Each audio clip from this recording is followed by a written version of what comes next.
This is SSPTV News, brought to you by Samsung Productions and the Hazleton Standard Speaker. It's happening soon. We'll tell you when TJ Maxx is opening their doors at the Laurel Mall in Hazel Township next. TJ Maxx Free Pizza Dave Day. What a newscast we have for you. Thank you for being here. This is SSPTV News, your place for 24 hours of your hometown news and information. I'm Ken Kara, and these are your headlines from SSPTV and the Hazleton Standard Speaker. SSPTV gave you a sneak peek at the construction, and earlier today we broke the news via Facebook Live. Lisa Sugard has the details on when TJ Maxx is opening and how you can apply for one of the jobs available at the new Laurel Mall store. The wait is finally over. We have big news today from the Laurel Mall. I'm pleased to be joined by the Business Development Manager, Rocco Aruzzo. We have been asking, the customers have been asking, and today you have big news concerning TJ Maxx. Yes, I do. I'm going to announce the date. Finally, it will be Sunday, April 23rd. The store will open at 8 a.m. And that's with a ribbon cutting ceremony. Correct. They will cut the ribbon at 8 a.m. on the 23rd, and the doors open, and everyone can finally shop at TJ Maxx. Wow, you're going to be happy about that one, I know. Yeah, actually, in a way, yeah. And sometimes you miss it because, but we're happy it's finally going to be there, and they're going to do a job fair, so I guess we'll talk about the job fair. That'll be held March 20th through the 24th. And then again, March 27th and 28th, it will be from 9 a.m. to 4 p.m. each day, and it'll be located in the former Dress Barn location, which is next to Lippman Jewelers. All right, so we know the date, April 23rd, but we also know there will be jobs available. Do you have any idea how many people they're going to be hiring? Yeah, from what they tell us, it's going to be close to 65. All right. So that's a good amount. So great. Not only will we have a great new store to shop in, but there will also be more jobs available right here in our community. So if they are interested for the job fair, they just show up those days and be ready for an interview? Correct. Just bring your resume. They'll fill the application right here. They are going to interview right here, and possibly you can be hired right on the spot. All right. So once again, those dates for the interviews are? March 20th to the 24th from 9 a.m. to 4 p.m. That's Monday through Friday. And then again, March 27th and 28th, 9 to 4 again, located next to Lippman's in the former Dress Barn location. All right, that's the job fair for TJ Maxx. Again, the store opening on Sunday, April 23rd. You heard it here on SSPTV News. There's new life for a vacant restaurant in our area. The former Hollywood Diner on the Airport Beltway in Hazel Township will be the future home of LCBC Church Hazleton. Brooke Gerhardt is the worship leader at what is currently known as Hill City Church on South Poplar Street in Hazleton. Hill City Church is a non-denominational Christian church which has grown since its start about 7 years ago in the Gerhardt's home. He says attendance currently totals about 200 each week. Gerhardt explained that Hill City Church has been a satellite of LCBC Church, which stands for Lives Changed by Christ, which has 9 locations throughout Pennsylvania. With this purchase, the former Hollywood Diner will become the Hazleton campus of LCBC Church. Gerhardt says that the former restaurant will undergo renovations before the congregation moves in. Until then, it continues to operate at its current location on South Poplar Street. Demolition of the former Kyer Brewery got underway this afternoon in Monoy City. This is video from the scene, courtesy of the West End Fire and Rescue Company in Monoy City. The building has been in danger of collapsing on its own since Tuesday. A high-reach, long-arm excavator was brought in to help bring down the 100-foot-high building. Homes within a 300-foot radius of the building were evacuated for safety reasons, and an adult daycare and a children's daycare were both closed until further notice due to the building's instability. Crews are on standby to clean up debris, and PPL has a game plan should any power lines be affected. The Shenandoah Valley School Board took the time last night to remember one of its own. Board member Richard C. Zimmerman was in his second term on the board when he passed away on February 27th. He was 83 years old and had served in the United States Air Force for 40 years. Zimmerman, who is from Altamont, was re-elected to the school board in 2015. Board President Daniel Salvador opened last night's meeting with the special remembrance and a moment of silence. In other news, Butler Township will sponsor an e-cycle event later this month. It will take place at the Butler Township Community Park near the Can-Do Corporate Center along North Old Turnpike Road.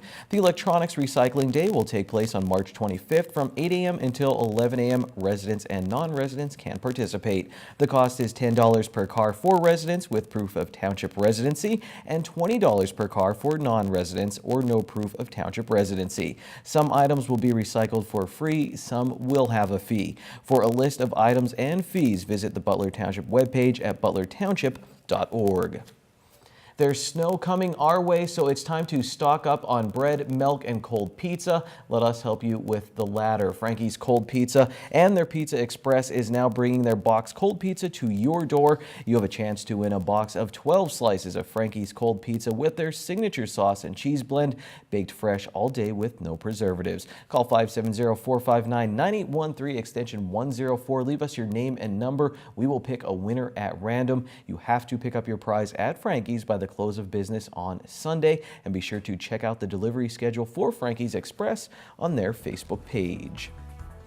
Tonight we have a shout out for Jane Sacco, one of our SSPTV News fans on Facebook. Thank you to Jane for the support, and don't forget to like SSPTV's Facebook page for your chance at an SSPTV News shout out. That's the SSPTV News Facebook page. Well, coming up on SSPTV News, the Standard Speaker sports editor is here to talk about the state wrestling championships, Hazleton Area's District 2 basketball championship, and the current format of the state basketball playoffs. And up next, Charles McElwee from the Greater Hazleton Historical Society and Museum will tell us about the group's fund drive to preserve the city's past and help it into the future.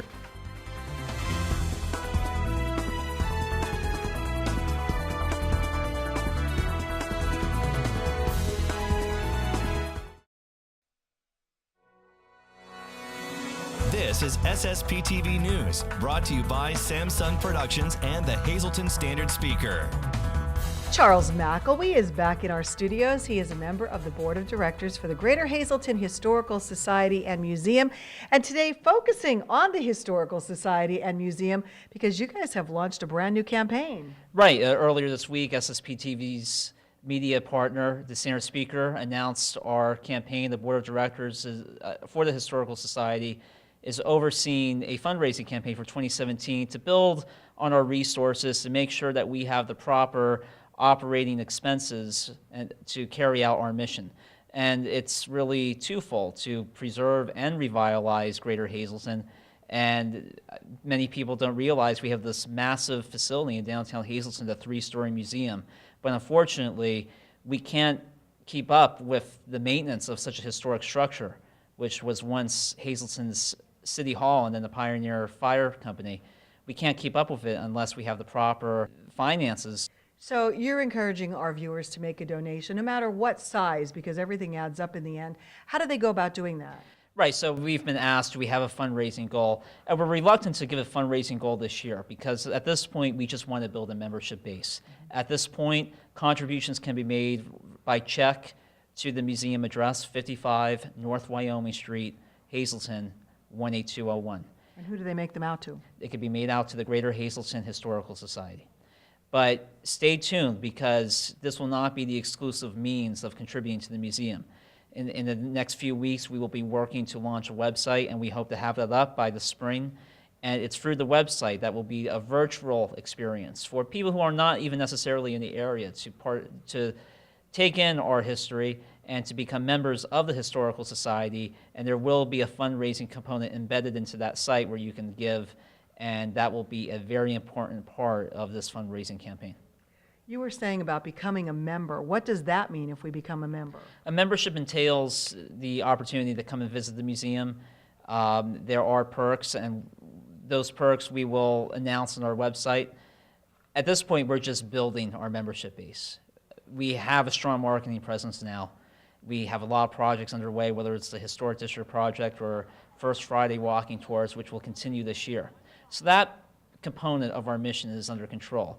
It's building our membership base and raising the dollars to carry out our objectives and for the foreseeable future. That is a challenge, and that we're working to overcome that. And as you said earlier, many people are not familiar with that building in the downtown. So for somebody who's not, how would you briefly describe what's in there? It's 3 stories of every facet of Hazleton's history, whether it's the movie theaters, artifacts from the theaters that were downtown. We have a massive library collection of newspaper artifacts and books, artifacts from Angela Park, military history, you name it. Charles will be back with updates from time to time, but please, if you can make a donation, send it in by check right now, but watch for the website so you can just go there and make a donation in the future as well. Time now for weather on SSPTV News. Get the work in now at the former Hazleton National Bank building in downtown Hazleton because snow is coming. How much? Let's see. Here's our local weather forecast from the National Weather Service. We have a winter weather advisory in effect from 8 p.m. Thursday until noon on Friday, and we could expect 2 to 5 inches of snow. Tonight, 90% chance of snow and rain before 10 p.m. New snow accumulation of around 3 inches. We'll have a low of 28 degrees. On Friday, snow likely mainly before 8 a.m., then a chance of snow showers in the afternoon. Cloudy with a high near 32 degrees. We could see around another inch of snow. On Friday night, scattered flurries before 10 p.m. Mostly cloudy. We'll have a low of only 10 degrees. With the wind chill, it will feel like -6, and it will be very windy with wind gusts as high as 33 miles per hour. Saturday is partly sunny but cold with a high of 21 and wind gusts as high as 26 miles per hour. Saturday night, partly cloudy, low of 10 degrees. Sunday, partly sunny, high in the lower 20s. Sunday night, partly cloudy, low of 10 once again. Monday, partly sunny with a high of 27. Monday night, 70% chance of snow, cloudy with a low of 20 degrees. Happy to be here at Sand Springs in 2017, where a lot is taking place. If you've recently got engaged and you're looking for a venue, you need to stop by. First of all, I'm going to take this tablecloth home with me because I love it. We're back here with Rachel Tollett, and she is the certified wedding coordinator here at Sand Springs, and that's important. Because now there's so much going on in the world and planning a wedding that it could be overwhelming to someone. So how does that help the bride with being a certified wedding planner? So usually when I have a bride that is coming in and they're talking to me, they want to find somebody that is on their side and someone that they can feel like is their friend, and they want to entrust them and making their dream, you know, this reality when they come into this ballroom. So really the main goal of being or having really a certified wedding planner is making their vision become a reality. So we're the person that they're talking to consistently. It could be a year, it could be 2 years, and some of my brides, it could be 3 years that we're talking to each other about ideas, about what they're looking for. Another reason would be that we have professional vendor referrals. These aren't just people that we just throw off to our brides. These are based off of our experiences with them and who we genuinely feel are organized, professional, and can make their day beautiful for them. So that's something to really think about. We base all of our experiences off of our experiences with other vendors. So that's something that we provide to them. We also do create a wedding day timeline for them as well. So that's very important. We know how our facility works. We know the time frame that most things tend to happen within, whether it's your ceremony, your pictures, your introductions, your first dance, all of that. So we try to create a timeline that's easy for them, that we're able to communicate with all of their vendors on the day of their wedding so that they don't have to.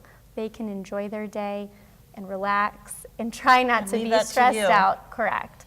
Now, you were actually trained, so when you say certification, Sand Springs and Edgewood by Sand Springs are the only 2 venues in the greater Hazleton area that actually have certified wedding planners. Yes. There's a price to that, because actually if you had to go out and get someone to do this for you, you would have to pay X amount of dollars. That's included when you book here at Sand Springs and Edgewood. Yeah, going out and buying, pretty much getting a wedding planner on your own could cost anywhere from $2,500 to $6,000. So when you book your wedding at Sand Springs, you are automatically getting that investment here, complimentary.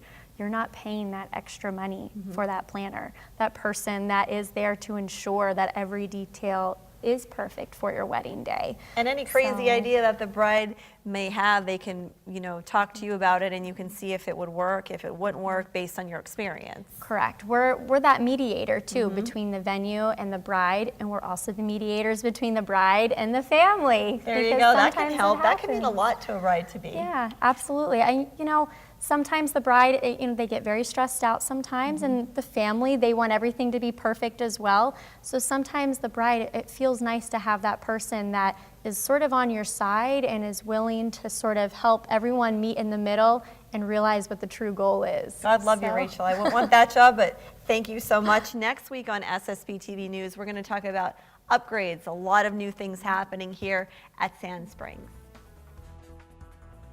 Thanks, Janine. Here's your midday winning lottery numbers on SSP TV News. Pick 2, 50. Pick 3, 146. Your pick 4 numbers, 4318. And pick 5, 78109. The Hazleton area Cougars won the District 2 basketball championship, but they will not be going to the state playoffs. Dave Seaman will talk about that and more when we come back with sports.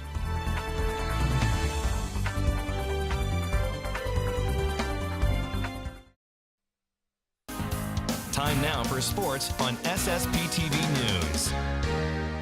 Dave Day on a Thursday. We moved some things around this week to bring in the Standard Speaker sports editor because it was an interesting week, Dave. You had Hazleton area. They had to play in the District 2 6A boys basketball championship game. They captured that. Dave wrote an interesting column about the fact that they don't get into the state playoffs now as District 2 champions. We'll talk about that in a moment. Let's start, Dave, though, with wrestling. State Wrestling Championship starting today, actually. Carson Kinney down there from Hazleton area, along with Jimmy Hoffman, a few of our other of our local wrestlers, too, from down south in the Schuylkill League. And Dave Hoffman going back, second place last year.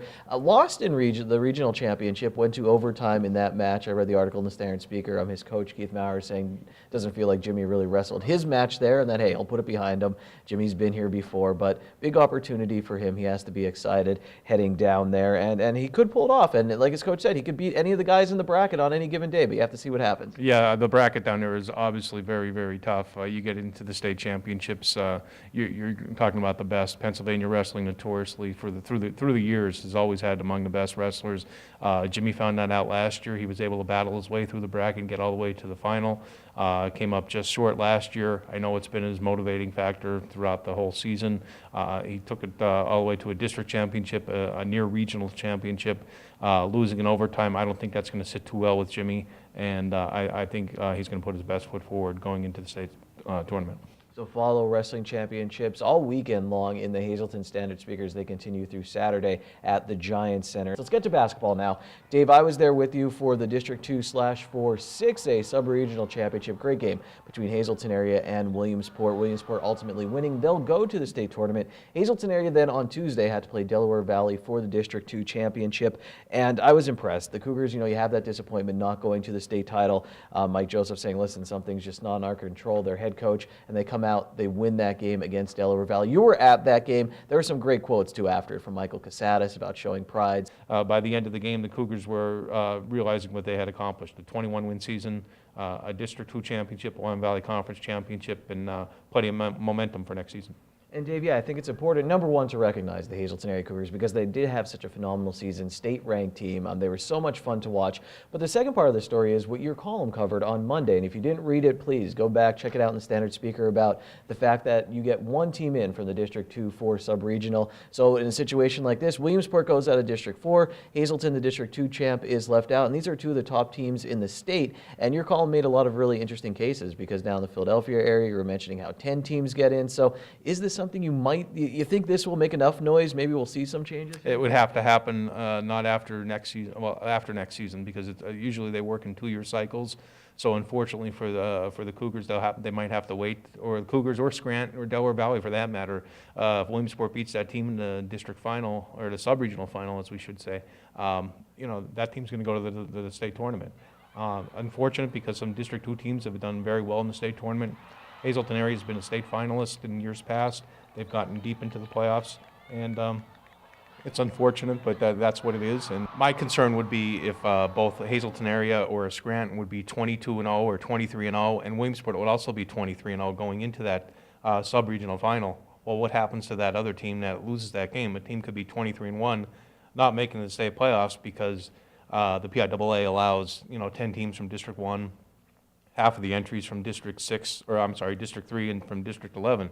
So when Hazleton area team could have 22 wins, not make it to the state tournament, I think that's when you might see a little bit of more of an outcry from the state. When I wrote my column, it was more or less, people were going to agree with it in the Hazleton area because they know it was a fantastic season here. But I was kind of hoping that people around the state would see, too, that we do play good basketball in northeastern Pennsylvania, not only in Hazleton, but I pointed out that Delaware Valley did make that run in 2012, winning a couple state playoff games. Scranton was state ranked that same season. So that's 2 of your 4 teams in the sub-region that have made it to the state playoffs. Hazleton area in 2010 won a play-in game at Council Rock North. They won that game and then went on to play Reading, which was one of the top teams in the state that season in Hershey that game. And the Cougars represented themselves very well. They lost, but they represented themselves very well. So District 2 teams, given the chance, will play well in the state tournament. It's unfortunate they don't get that chance to do that.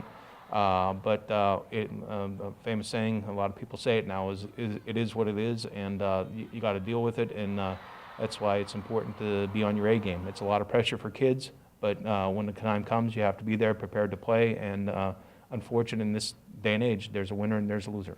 And Dave, it's interesting. It reminded me of the college football playoff. And it's hard to put a system in place that makes everyone happy in it. But with that said, you look at the Cougars' resume even from this year, and you think, how are they not in? And I like how you did it in your article. You said you spoke with both Williamsport and Hazleton area's head coach before the game, so it didn't just seem like if they lost, they were saying, this system, and it doesn't work. And Williamsport's coach had some very, very strong words, I thought, speaking out against the system both before and after the game. Well, check out Dave's column if you didn't see it, and make sure you're checking out the Standard Speaker again all weekend long, as they will update you from the PIAA State Wrestling Championships.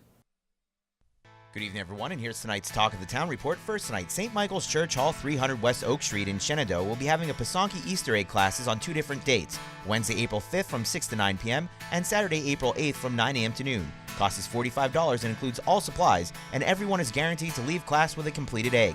To register or for more information, please call 570-668-5789. Our next announcement, Holy Rosary Parish, 240 South Poplar Street in Hazleton will be hosting a free community luncheon Saturday, March 11th from 11 a.m. to noon in the community room of the church. All are welcome to attend, and the parish would like to thank the Rotary Club and the Weinberg Northeast Regional Food Bank.